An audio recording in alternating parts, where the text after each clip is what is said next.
So, good morning, Bonjour. Alain. Good morning. Alors, ces élections, est-ce So, que these cela a été une elections, surprise was it a surprise for you to see yourself d'être élu to be elected Superior General? What impressions did you have? Merci beaucoup Well, pour la thanks for the question. question. J'avoue I que admit that there was a moment difficult for me to understand and accept. It was really a shock, I can say, that the conference, that the capituans, the delegates, they chose me as their next Superior General. I wasn't expecting that, and I spent a few difficult moments in the depth of my being actually to arrive at understanding what was happening to me and accept it. Bon, une question Okay, good. sur la mission A question spirituelle. on spirit and mission. How do you see the big challenges of the missions for alors Spiritans today? déjà il faut So I think at the beginning we have to recognize, admit there's great diversity of situations, missionary situations that are possible today, which take obviously into account political, economic, social dimensions of reality of the contemporary world today. And then we can't answer and respond to all the missionary situation. We have to make choices. And I think this chapter, general chapter, Bagomoyo 2, it's giving us orientations and lines of action, which altogether we can be given a good direction on the level of these situations which correspond to our spirit and charism. So the most important for us is to be aware, to watch out, attentive to new kinds of poverties, new different poverties, which will become for us a major concern for us, because we know that we were founded in the beginning to go towards the poorest and most abandoned. Alors, dans la même ligne, So in the same line, selon toi, qu'est-ce according que to les you, grandes- what would be, the recent big encyclicals Laudato Si and Fratelli Tutti, what would they require for a congregation like ours to change our spirit and mission? What would need to be changed or adapted to meet what these encyclicals are asking of je us? crois que I think c'est un défi majeur it's pour a la major challenge for the congregation altogether globally. We've already, as a congregation, begun a reflection on these issues on the level of JPIC, Justice, Peace, Integrity of Creation. The General House has got orientations. So to respect human beings and respect our planet, and we Spiritans not going to remain outside on the edges. This touches the depths of our humanity. So we put into place, it's necessary for us to put into place a responsible ecology, evidently to make conference more aware, sensitize the people to the challenges, and this goes through the means of education. So our conference become fully aware and all in our works. For example, in the schools that we are directing, that we take into account this problematic of social problems and that we make people aware. So it's a major reality which has to be faced by us. So it has to be treated very seriously, take it seriously, because that commits, it takes into consideration the future of our planet, the future of humanity. So concerning Fratelli Tutti, evidently we all know the importance of living together. And already as a congregation, we live in fraternity and brotherhood, as human fraternity. It's very important. One of the challenges have to face together in our diversity, the diversity of our beliefs, everything that we are in ourselves. It's humanity that has to face this challenge. For us Spiritans already, the most important thing, a congregation, we're international, intercultural, we have to live as witnesses of this new humanity. We're diverse and we're different, but we're united with a common orientation, because we're all created in the image and likeness of God. And we carry within ourselves the presence of the Lord, that the Lord is present in our humanity and in each and every human being. So every human person has the right to be respected and accompanied. So how can we live this fraternity? How can we live it together? This universal brotherhood. It's giving a beautiful witness in our intercultural and international communities. It's there on that level we evangelize people and accompany people. And that's what the encyclical of Francis Fratelli Tutti is teaching us, great things for our humanity in the future. Thank you.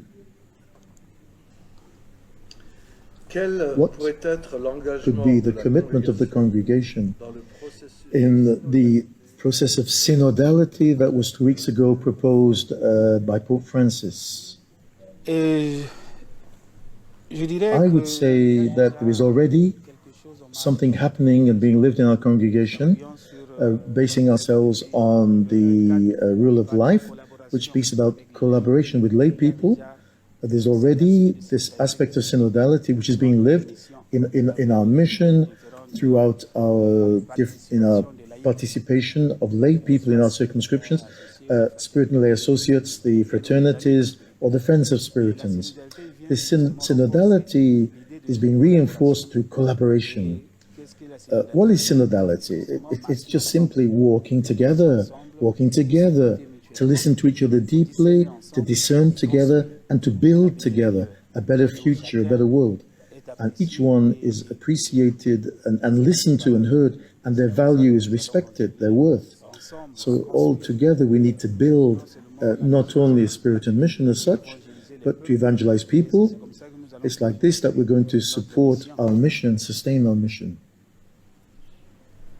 Alors, le réchauffement climatique. So what about global warming? Were you aware? Are you already aware, or are you aware now, as Superior General, of the implications of global warming and what's happening?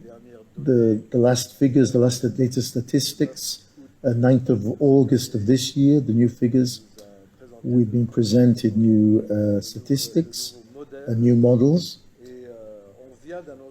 I'm just announcing that COP26 in Glasgow next month, in Glasgow COP26, 1.5 degrees by 2030, with the consequences, for example, with the increase of billions of eco-refugees, or even bigger than 2 billion eco-refugees, just from 9 years from now, that's all. How do you see the transversality of this theme in the works of your General Council and in the concerns and the works of the congregation? We at these congregations are at the service of the poorest of the poor, because we know it's the poorest of the poor who are going to be the biggest victims of the global warming and this ecological catastrophe. So the poor are the most concerned, the consequences of global warming. So I've been very happy to see how much the delegates and the capitulants have taken to heart this problem of global warming in our treating of these discussions and the dossiers of this theme in the chapter. Transversality is to be found, first of all, in what is lived in the different circumscriptions. And that's to say that we, as a general congregation, from the general, we give general orientations and principles which they have repercussions down in the circumscriptions themselves. So concretely for us, we've got to put into practice, we've got to get working systems, concrete systems. We've got to give concrete means for our people to be able to participate in reducing anything that would harm nature or degrade nature. So we need to, in concrete, when we use so non-biodegradable matters, when we recycle different things properly, little concrete gestures, you can't just speak about it. We've got to give concrete actions in our communities, in the congregation, in the circumscriptions. We have to have this awareness, conscientization, this sensitivity, what we are doing. We do concrete actions, not just words, it's gestures. This is going to, the whole congregation will participate, will help to diminish the effects, the negative effects of global warming. because it's a problem for the whole of humanity. We have to participate as a religious congregation. We have to play our part. So, well, yes, but there may be other ways of participating. The specialists tell us today that these little concrete actions, very nice to do, these little gestures, but they don't really do very much to change the global situation. You know, we need to work on a different level, on a political level. How can a congregation like our own act on a political level, on a higher level? What our role in the church today? What message can we give to the world? How do we bang a fist on the table to draw attention, to point out the rights of the poor people which are not being respected and need to be respected? What actions can we do? You think of the students in Europe who go on strike or who rise up against the governments. Stop talking and now begin to act, telling the politicians to act. The governments and politicians who promise something and when they get elected, after 2 or 3 years, they don't do anything. How can a congregation like ours integrate in this movement of protest and of saving the planet? Demanding for justice, so that people who work with us and who we work for can be aware of what's at stake. Alors déjà, So already, il faut reconnaître we have to recognize, admit that there is a work, a duty. We need to be more proactive. Our approach needs to be more proactive. Already, we have to, in the understanding of JPIC, Justice of Peace, Integrity of Creation, we have to be attentive to distinguish about what we are talking. Justice and peace is one dimension, which concerns the whole part of defending human rights. And then you have the second part, integration of creation, which today in our congregation, I believe, is linked. I link it to development. So we have to ask ourselves, the degradation of nature, everything that impacts negatively the climate, it's often caused by businesses and enterprises who use a technology that don't conform to what is being asked of them. So it's at this moment that we Spiritans have to intervene. We have to form confreres and lay Spiritan associates, people with competencies to be able to intervene competently in that sector with the big businesses. You need a dialogue. We need to set up a way of approaching the businesses and the enterprises, challenging them that they don't follow the laws. They should be following the directives that have been given by the world organizations about controlling these things. So at this level, obviously we need to have the competency, but we can intervene at this moment as participants in this. So yes, on the level of politics as well, there's something we Spiritans can do. So not just in defending human rights, we have a prophetic role. We have a prophetic role to play for the future of the world, always respecting other people, expecting policies and politics, and the different countries where we're working. So you think the congregation really has a role to play in this? Absolutely yes. Thank you. Merci beaucoup. Thank you very much.